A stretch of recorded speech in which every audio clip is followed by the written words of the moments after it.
आप जानते हो इंडियन सिनेमा की सबसे बड़ी कमजोरी क्या है? एक लैंग्वेज की फिल्म दूसरी लैंग्वेज में रिलीज ना होना। अब इसके पीछे काफ़ी सारे रीजंस हो सकते हैं, लेकिन इसमें सबसे बड़ा नुकसान हम जैसी ऑडियंस का होता है, जो लैंग्वेज डिफरेंसेस की वजह से अच्छी खासी मास्टरपीस फिल्मों से हाथ धो बैठते हैं। तो मैंने सोचा क्यों ना इस कमजोरी को थोड़ा सा भर दिया जाए और अपने शब्दों की मदद से आपको एक मास्टरपीस फिल्म के दर्शन कराए जाएं। भले इसको थिएटर्स में देखने का मौका आप चूक गए हो, लेकिन इस वीडियो को एंड तक देखने के बाद आप फिल्म में PhD कर लेंगे। हेलो फ्रेंड्स, मैं हूं दीक्षा, वेलकम टू फिल्मी इंडियन। हाजिर हूं आपके लिए लेकर एक स्पेशल वीडियो जिसमें मेरी ऑल टाइम फेवरेट्स में से एक सुपर डीलक्स की पूरी कहानी और एंडिंग आपको आसान शब्दों में समझाने वाली हूँ। वीडियो देखने के बाद फिल्म देखने का मन करे तो आप इसको नेटफ्लिक्स पर देख सकते हो। हिंदी डबिंग तो नहीं मिलेगी, लेकिन हिंदी सबटाइटल जरूर मिल जाएंगे। इस बार फिल्म में सिर्फ एक कहानी नहीं बल्कि 4 अलग अलग कहानियों को दिखाने की कोशिश की गई है। मैं बारी बारी आपको चारों कहानियां समझा दूंगी और फिर एंड में ये आपस में कैसे जुड़ी हुई हैं उसके पीछे का सीक्रेट भी पूरी तरह खोल दूंगी। पहली कहानी है मानिकम नाम के एक अतरंगी से इंसान की, जो 7 साल पहले शादी के बाद घर छोड़कर भाग गए थे और वापस ट्रांसजेंडर बनकर लौटे हैं, यानी ये आदमी से बदलकर औरत बन गए हैं और अपना नाम भी इन्होंने शिल्पा रख लिया है। इस कहानी का दूसरा कैरेक्टर है रास्कुटी नाम का एक छोटा सा बच्चा, जो रिश्ते में मानिकम का बेटा लगता है और कई सालों के इंतजार के बाद पहली बार अपने फादर से मुलाकात करने वाला है। रिश्तेदारों से लेकर पूरी दुनिया शिल्पा को काफी भला बुरा सुनाती है और गंदी नजरों से देखने लगती है, लेकिन शिल्पा का बेटा उसको बिना जज के हुए जैसे का तैसा अपना लेता है और अपने दोस्तों से मिलवाने स्कूल ले जाता है। कहानी में ट्विस्ट आता है जब रास्ते में शक की वजह से शिल्पा को पकड़ लिया जाता है और पुलिस स्टेशन में बंद कर दिया जाता है। तब एंट्री होती है बर्लिन नाम के करप्ट पुलिस ऑफिसर की, जो जबरदस्ती शिल्पा को सेक्सुअली असॉल्ट करता है और धमकी देने के बाद पुलिस स्टेशन से भगा देता है। दूसरी तरफ स्कूल में पढ़ने वाले बच्चों से लेकर उनके पेरेंट्स शिल्पा को बुरा भला कहकर वहां से भगा देते हैं, जिसकी वजह से वो वापस मुंबई जाने का फैसला करती है और टिकट बुक करा लेती है। तब अचानक से रास्कुटी गायब हो जाता है और शिल्पा मदद मांगने के लिए सीधा पुलिस के पास जाती है,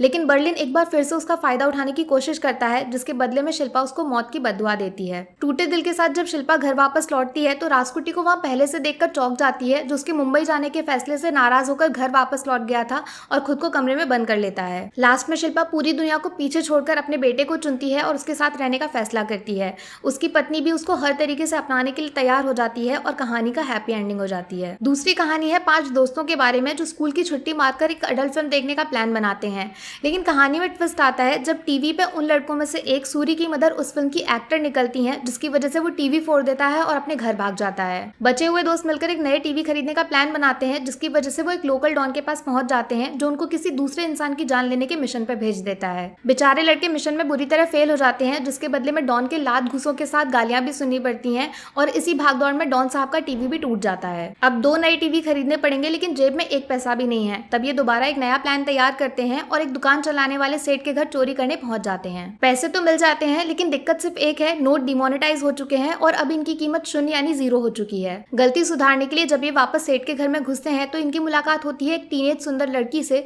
जिसके पास जादुई पावर्स हैं और अपने कपड़े उतारकर वो खुद का एलियन होने का सबूत भी देती है। कहानी में ट्विस्ट आता है जब एलियन लड़की बताती है कि दुकान चलाने वाला सेठ उसका साथी था, जिसकी अब मौत हो चुकी है और अब वो नए साथी की तलाश कर रही है, जिसके लिए वो उन लड़कों में से बालाजी नाम के लड़के को पसंद कर लेती है। इसके बदले में वो बालाजी का एक क्लोन तैयार करती है, जो बाकी लड़कों के साथ चला जाता है और बदले में उनको खूब सारे पैसे भी मिल जाते हैं, जिससे वो नया टीवी खरीद लेते हैं और अपनी प्रॉब्लम से छुटकारा भी पा लेते हैं और पुराने टीवी को हवा में उछालकर फेंक देते हैं। तीसरी कहानी है अर्पुतम नाम के एक प्रीस्ट के बारे में, जो सुनामी के तूफान में सिर्फ एक पत्थर को पकड़कर जिंदा बच गए थे, जिसमें बाकी सभी लोगों को जान से हाथ धोना पड़ा था। तब से इनका मानना है कि ये भगवान के लिए काफी स्पेशल है और खुद उसने इनको जीने का दूसरा मौका दिया है। कहानी में ट्विस्ट आता है जब प्रीस्ट साहब को खबर लगती है कि उनका बेटा हॉस्पिटल में एडमिट हो चुका है और जिंदगी और मौत के बीच में फंसा हुआ है। डॉक्टर या फिर भगवान, किसी एक में से चुनना पड़ेगा, जिसमें भगवान का सहारा लेने का मन बनाते हैं। अपने बेटे को हॉस्पिटल से निकालकर ये भगवान के सामने रख देते हैं और सिर्फ अपनी प्रेयर्स की मदद से उसको मौत से बाहर खींचने की कोशिश करते हैं। पूरी दुनिया इसको पागलपन समझती है, लेकिन अर्पुतम को विश्वास है कि वो भगवान के लिए काफी स्पेशल है और सुनामी की तरह एक बार फिर से वो उसके बेटे को जीने का दूसरा मौका जरूर देंगे।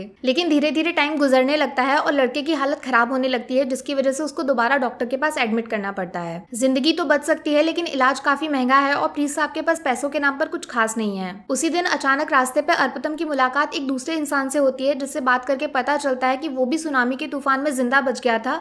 अर्पुतम अकेले नहीं है और शायद स्पेशल भी नहीं है। इन सब दिक्कतों में फंसकर धीरे धीरे अर्पुतम का भगवान पर भरोसा डगमगाने लगता है और वो गुस्से में जाकर भगवान की मूर्ति को जमीन पर पटक देता है। बस यहाँ से जादू की शुरुआत होती है, क्योंकि मूर्ति के अंदर से बेशकीमती हीरे बाहर निकल पड़ते हैं, जिनका कनेक्शन तूफान में डूब चुके एक शिप के साथ जुड़ा हुआ है। हीरो का इस्तेमाल करके अर्पुतम अपने बेटे का इलाज करा लेते हैं और भगवान से जुड़े हुए सभी सवालों के जवाब भी धीरे धीरे उनके सामने आ जाते हैं। चौथी कहानी जुड़ी हुई है वाइम्बू और मुहिल के साथ, जो नई नई शादी के बाद अचानक से एक मर्डर का हिस्सा बन बन जाते हैं। दरअसल वाइम्बू अपने कॉलेज टाइम लवर से मिलने का प्लान करती हैं और दोनों एक दूसरे के काफी नजदीक आ जाते हैं। लेकिन कहानी में ट्विस्ट आता है जब एक्स लवर प्यार करते करते बीच में ही दुनिया से निपट लेते हैं और मुहिल भी अचानक से घर आ जाते हैं। अब सबसे बड़ा चैलेंज है एक दूसरे से नफरत करने के बावजूद मुहिल और वाइम्बू को एक साथ मिलकर इस डेड बॉडी को ठिकाने लगाना पड़ेगा, वरना ये दोनों हमेशा के लिए जेल में कैद हो जाएंगे। काफी सारे तरीके सोचने के बाद ये फाइनली बॉडी को ट्रेन की पटरी पे फेंकने का मन बनाते हैं, लेकिन रास्ते में इनकी गाड़ी पे एक पुलिस वाले की नजर पड़ जाती है जो गाड़ी का पीछा करके पूरे मामले को समझ जाता है। बस यहाँ से कहानी में ब्लैकमेल वाला खेल शुरू हो जाता है जब पुलिस ऑफिसर वाइम्बू को अपने मन से उसके साथ सोने के लिए मजबूर करता है, जिसके बदले में वो मर्डर केस को दबाने का वादा करता है। दरअसल ये पुलिस कोई और नहीं ऑफिसर बर्लिन है, जिसने शिल्पा को भी असॉल्ट किया था और मजबूरी का फायदा उठाकर ये मासूम लड़कियों की इज्जत से खिलवाड़ करता है। काफी सोचने के बाद वाइम्बू बर्लिन की शर्त को मानने से इनकार कर देती है, लेकिन बंदूक के दम पर वो जबरदस्ती उसके साथ रेप करने की कोशिश करता है। लेकिन ठीक तभी एक भारी टीवी उसके सर पे आके टकरा जाता है, जिससे बर्लिन की मौत हो जाती है। वाइम्बू और मुहिल ब्लैकमेल वाले खेल से आजाद हो जाते हैं और एक्स लवर के साथ साथ बर्लिन की बॉडी को भी ठिकाने लगाकर एक नई जिंदगी की शुरुआत करते हैं। देखो चारों कहानियां यहाँ पर आके खत्म हो जाती हैं, लेकिन एंडिंग में छुपा हुआ सीक्रेट अभी बाकी है।